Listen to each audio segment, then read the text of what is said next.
नमस्कार. मी आता ब्रेकफास्टला बनवते ऑनियन पराठा.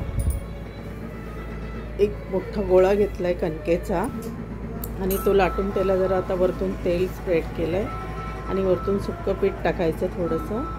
आणि तिखटमध्ये मी थोडंसं मीठ टाकून मिक्स केलेलं आहे लाल तिखटमध्ये, ते वरतून स्प्रिंकल करायचं थोडंसं. आणि त्याच्यामध्ये जे चॉपिंग करून ठेवलेला कांदा, कोथिंबीर ही सर्व वरतून पेरायची त्याच्यावरती आणि कोथिंबीर घालायची बारीक चिरून छान अशी, आणि पुदिना घालायचा. पुदिन्याने खूप छान फ्लेवर येतो आणि टेस्ट पण छान लागतो. आणि थोडं मध्ये कट करायचं त्याला पूर्ण भरून झाल्यानंतर स्टफिंग पराठा.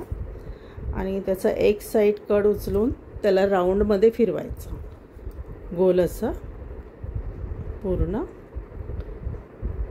त्याचा गोल असा पॉकेट गोळा तयार करायचा आणि स्टफ केलेला आहे त्यामुळे थोडासा वरतून प्रेस करून आणि दोन्ही साईडने प्रेस करून घ्यायचं पूर्ण. आणि हलक्या हाताने जरा त्याला लाटायचं, नाहीतर मग ते पुरण बाहेर येण्याची शक्यता असते. तर हलक्या हातानेच त्याला जरा लाटून घ्यायचं. जास्त मोठा पण नाही करायचं आपल्याला, नॉर्मल पराठाच ठेवायचा आहे. झटपट तयार होणारा पराठा आहे सकाळी ब्रेकफास्टसाठी आणि टेस्टला पण छान लागतो. पुदिना असल्यामुळे त्याला फ्लेवर खूप छान येतो.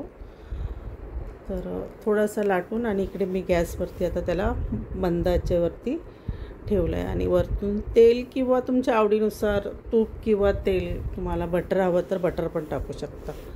तर मी तेलातच फ्राय केलेला आहे. आणि दोन्ही साईडनी छान असा भाजून घ्यायचा.